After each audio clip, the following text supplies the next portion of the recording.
Ale bale baya ke bale shayero kolo baya liara kala baya bali are bole azubaya kandori baya yesu bale area. Frères et sœurs, que notre foi soit solide. La prophétie, c'est bien. La prophétie, c'est beau. La prophétie, bien-aimée, ne sauve pas.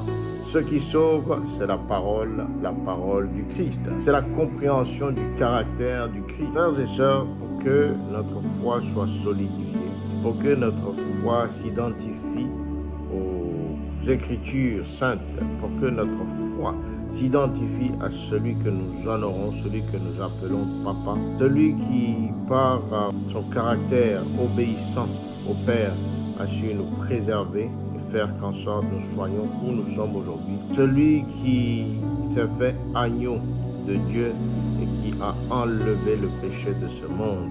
En cette nouvelle année 2024, je vous exhorte, frères et sœurs, à davantage entrer en communication avec l'Éternel, à davantage consacrer du temps à la parole de l'Éternel.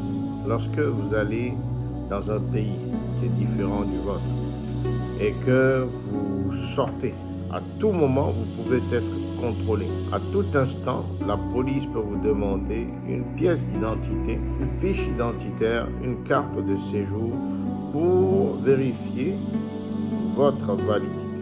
Il en est de même pour ce qui est des choses de l'Éternel. L'identité que nous avons en Christ, c'est quelque chose que nous devons conserver en tout temps sur nous, afin que quelles que soient les dimensions spirituelles ou physiques auxquelles nous sommes confrontés, que nous puissions présenter cette carte-là en tout temps. Et plus en plus, nous avons tendance à penser que les prophètes sont là pour juste venir et donner des prophéties. Vous savez, bien aimé, l'objectif principal d'un prophète, l'objectif principal d'un voyant, ce n'est pas d'amuser la galerie. Ce n'est pas à chaque fois que Dieu parle de courir et d'aller filmer.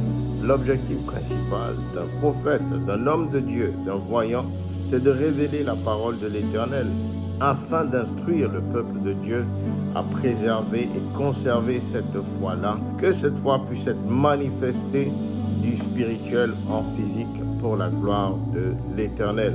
La foi vient de ce que l'on entend, et ce que l'on entend vient de la parole de l'Éternel. Faith comes by hearing, and hearing from the word of God. La foi dont nous avons besoin se trouve dans les Écritures. La foi dont nous avons besoin se trouve dans la Bible.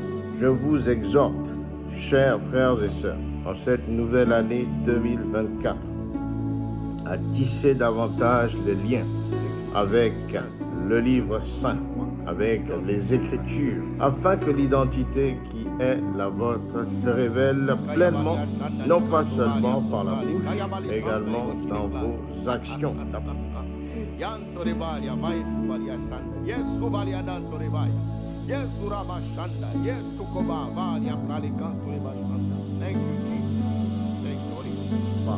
Ce qui sauve, c'est la parole du Christ. C'est la compréhension du caractère du Christ.